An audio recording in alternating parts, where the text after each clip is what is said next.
talk about carrying the message, so I can put my talking points together for when I speak to other people, because raw goes against, you know, nutritional convention in this country. People do look at you weird when I'm trying to talk to people. So how do you explain to them what is the nutritive, the difference in the nutritive value between a raw and a cooked? Well, okay. First of all, you change the word raw, because raw has a negative connotation. Right, living foods. Right? If you're raw, your leg, or you know, people that are overweight, they get raw here when they walk. And, you know, raw is not a good thing. Yeah. But if you talk about food is life. And you just say, what are we eating for? We're eating for energy and nutrition. Okay? So what you remind them is that all the this is what I tell you guys, but it's easy. All the energy on this planet comes from the sun. It's captured by the plants. The plants store that energy in the form of carbohydrates. They also produce amino acids. And so a small percentage of the sun's energy is now stored in the plant. So animals eat the plants. And then, so that's the way that the energy exchange, and we call it the food chain, comes from the sun.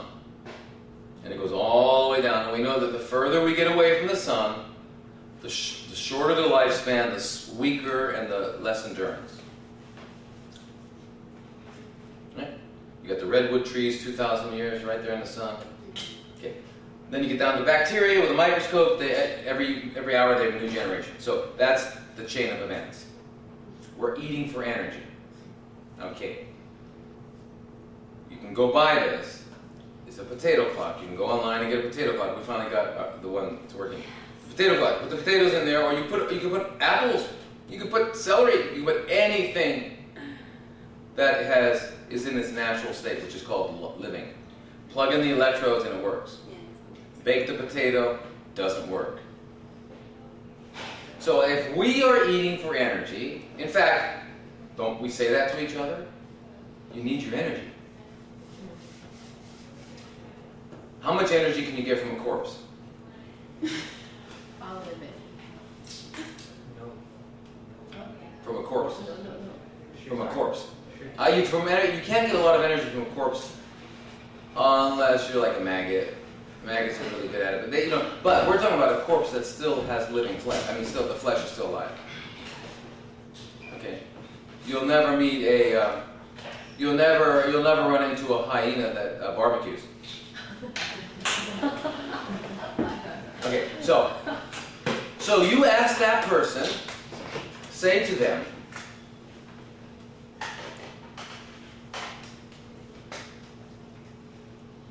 ask them, what do you put in? When you have your oven heated at 350, do you like put your hand in there? When you have fire, do you put your clothes in there? Do you put your money in there? Do you put your friends in there? You know, what do you put in fire? You put in fire because what? Because fire is destructive. I mean, if someone doesn't know that, light a match, show them. Say, you know, can I borrow your shirt for a minute? You know, okay. So when they realize that the simple concept that fire is destructive, now tell me, why would we take the products that nature went through a lot of trouble to produce and destroy it? Why? Because it tastes good. But you know what else tastes good in certain parts of the world? Crickets, live monkey brains. Okay? I mean, taste good, taste is learned. So, just remind you, cooking, fire destroys. What the sun does, like that apple that you get, you picked was baked to perfection by the sun. That tomato is perfect. It's got just the right amount of everything in the right proportions.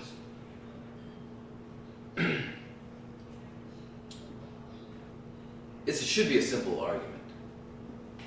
I've never had anybody not understand it. Yeah, when you put it like that way. Yeah, because that's the way it is. So why do we, yeah.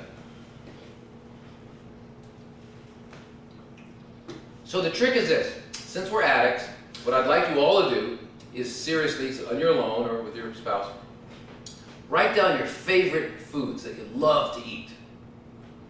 then let's talk to Colleen and let's find out a way to get close to it with living food. Let's try to do that, because we're all big, big babies. That's right. And I want my bottle now.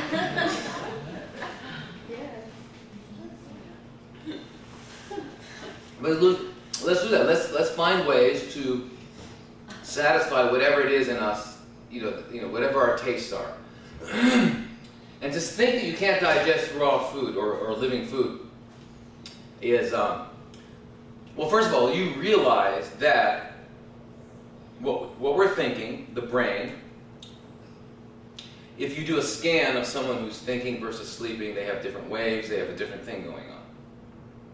Okay? So the brain function, at the very bottom of the brain is an area called the hypothalamus. The hypothalamus releases chemicals to the pituitary gland, which is hanging right off it. The pituitary gland then produces chemicals that affect other glands. This is called the hormones, the endocrine system. Okay? What is our endocrine system? Our thyroid, ovaries or testes, adrenal glands,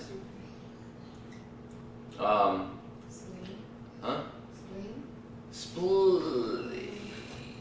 Not really an endocrine organ, no. It's not an endocrine system. No.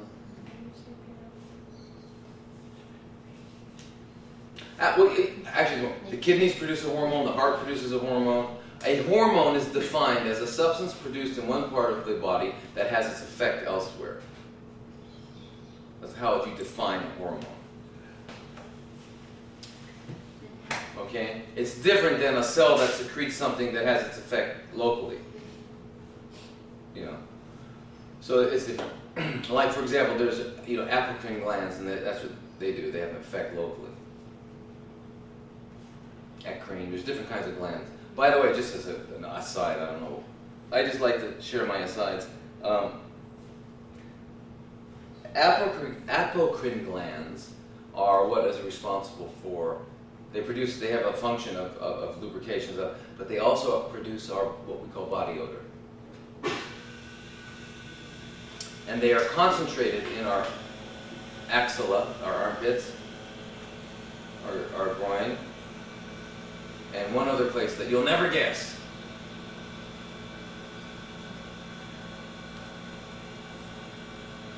Feet, yeah, that's what I'm saying. Eyebrows. I mean, like, what? Anyway, I don't understand why. But that's why. So when we look at the odor of different people, the Norwegian, the Norwegian has the least amount, and the Japanese and Chinese the least amount of apocrine glands. In Japan, if you have body odor, it's considered a disease. It has an ICD-9 code, and you can go to the government will pay for surgery to get them removed out of your armpit. But anyway, so Orientals have the least. Then it goes up whites, and then blacks have the most. So it's the same odor, but it's concentrated more. But think about it. Why should it be in the armpit? Well, in nature, baby is eating from the mother's breast, and right there, they recognize the odor. It's a fundamental thing. That's how the baby knows. In nature, everything is functional. There's no fluff. There's nothing else. Everything is functional. Okay, I don't know why I was talking about that. Okay, endocrine. So what I was going to say is this: the brain directly controls, besides its the nerves and the peripheral nerves that make things move and all that. Besides that, it controls the entire endocrine system, hormonal system. So you have a big corporation, a big office, and all the secretaries are lined up on their desks are here, and a new lady moves in, becomes friends with this one and this one. Pretty soon they're all menstruating at the same time. two young women become roommates. They start menstruating at the same time. Did they talk about it, plan it, discuss it? No. It's called the neuroendocrine axis.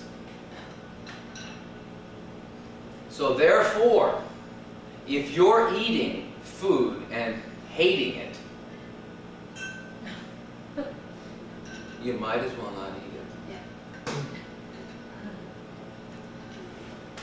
So how do you not hate it?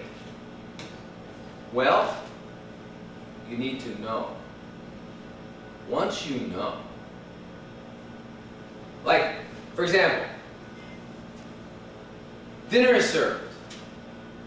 Now this table feeds cancer, this table feeds the immune system. Which one are you going to go? This table here will give you, oh, I don't know, heart attack or a stroke.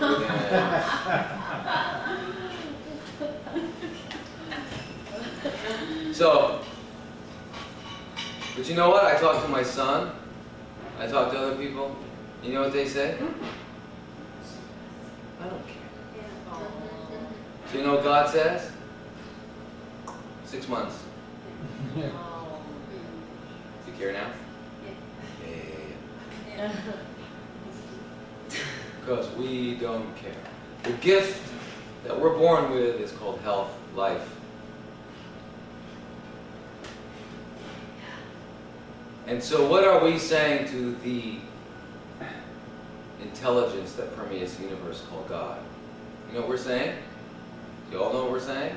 Every day. And I don't care if you go to church Monday through Sunday, and I don't care how much you do it. And I don't care how holy you think you are, how Christian or how Jewish or whatever it is, what you're saying to God is, that's what you're saying to God. So you better go to confession.